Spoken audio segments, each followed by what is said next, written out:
Hello and welcome. Now, I love the elves in every fantasy setting I can use them in. In Elder Scrolls, I have Wood Elf, Dark Elf, and High Elf characters in Morrowind, Oblivion, and Skyrim. Elder Scrolls Online, I am running a High Elf character. I ran a Blood Elf in World of Warcraft.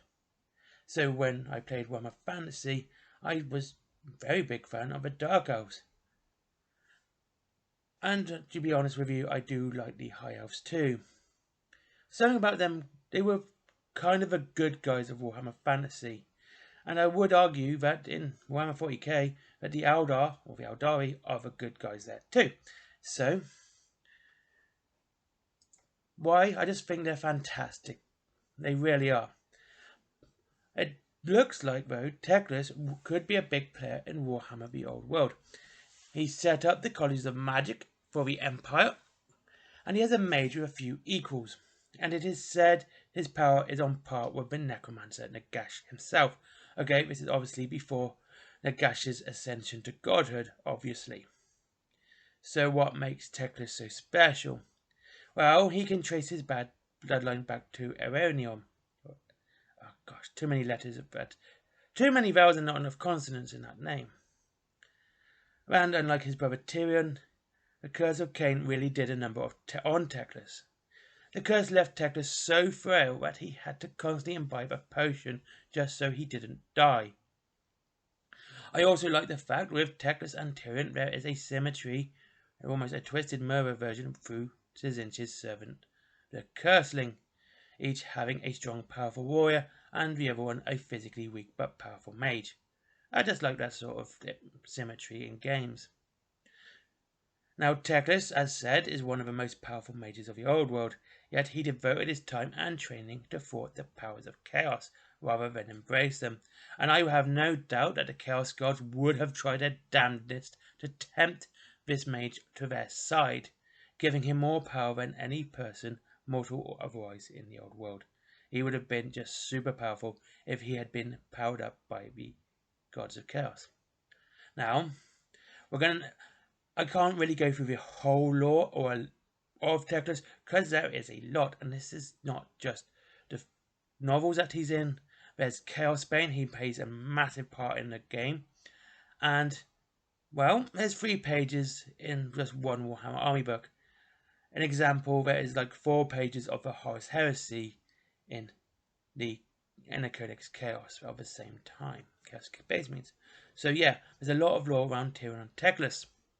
So I'm going to do basically the part in the Dark Elf Wars which I found most interesting and showed how powerful he became. And he was an absolute badass.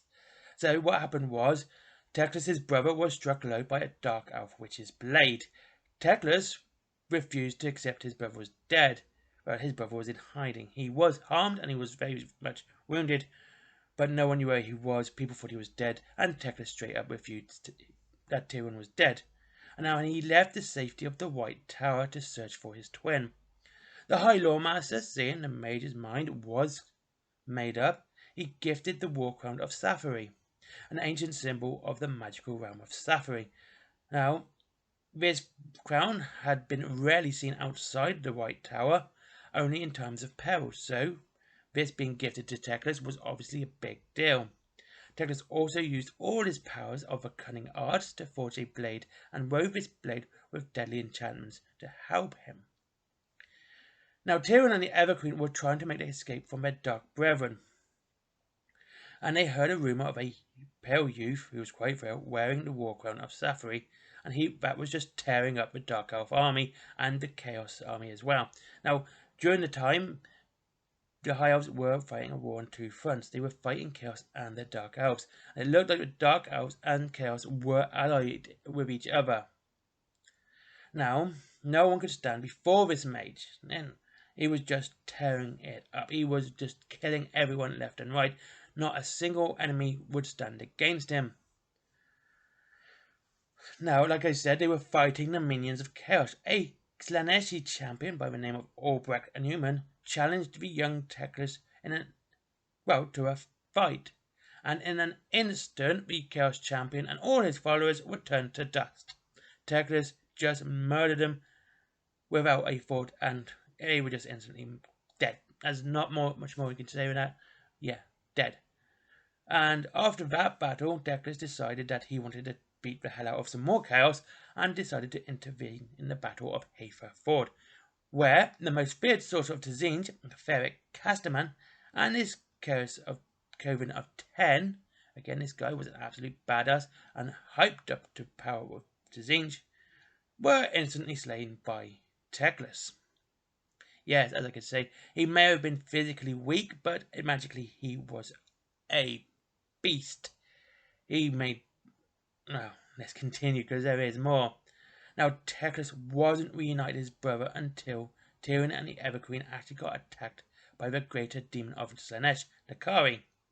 The Everqueen could have banished the Keeper's secrets if her power wasn't weakened by the darkness that took over the lands. Now, the Everqueen's power comes from that, and the Chaos and Dark Eldar had so polluted the land she was weak.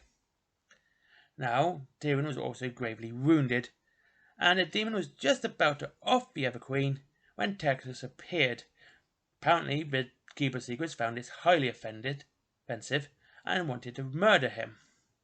Now, the Keeper's secrets raised itself up to full height, so, massive, powerful demon and this high elf, and with words of thunder, Teclis just banished the foul beast back to the warp. And there wasn't even a fight, there was lightning and there's lots of showmanship, and it was all pretty, but it lasted less than 5 seconds. It was then Teclis used all his healing magic and brought his twin back from near death. So just from that, Teclis basically just kicked Chaos's ass, even though he was, physically weak. This was the point where he had to drink his potion not to die. His not die potion. Now, Teclis guided his brother and the Everqueen to the Inner Sea, where the armies of the High Elves were still fighting Chaos, and they had assembled to make a final stand.